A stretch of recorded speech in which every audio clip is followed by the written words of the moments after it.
Cyber ଥାନାର ଦ୍ୱାରସ୍ଥ ହେଲେ ଅଭିନେତା ମନୋଜ ମିଶ୍ର। ୱେବ୍ ଚ୍ୟାନେଲ ନାଁରେ ଦେଲେ ଅଭିଯୋଗ।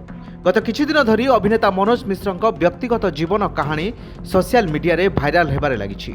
ବିଶେଷ କରି ତାଙ୍କ ଦ୍ୱିତୀୟ ବିବାହକୁ ନେଇ ଅନେକ ଆପତ୍ତିଜନକ ଟିପ୍ପଣୀ ଦିଆ ଚାଲିଛି। ଏଭଳି ବାରମ୍ବାର ହେଉଥିବାରୁ ସେ ସାଇବର ଥାନାର ଦ୍ୱାରସ୍ଥ ହୋଇଛନ୍ତି। सोशल मीडिया रे विशेष करी एक वेब चैनल एवं निर्दिष्ट किछि यूट्यूबर्स को विरोध रे अभियोग आनिछंती मनोज। केवल मनोज नुहति किछि दिन तले से द्वितीय विवाह करिथिबा पत्नी मध्य सांगरे पहुंचछंती भुवनेश्वर साइबर थाना रे। मनोज को अभियोग अनुसार आईन सम्मत भावे से द्वितीय विवाह करिछंती। प्रथम पत्नी सह विवाह विच्छेद पर से द्वितीय विवाह करिछंती। किंतु एई कथा को नै निर्दिष्ट एक वेब चैनल एवं किछि यूट्यूबर्स आपत्तिजनक भावे टिप्पणी देउछंती, जहा फल लोक माने खराब खराब कमेंट मध्य देउछंती।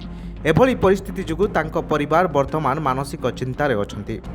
केवल मनोज को परिवार नुहे तांको द्वितीय पत्नी और तांको परिवार मध्य एभली परिस्थिति देई गति करुछंती।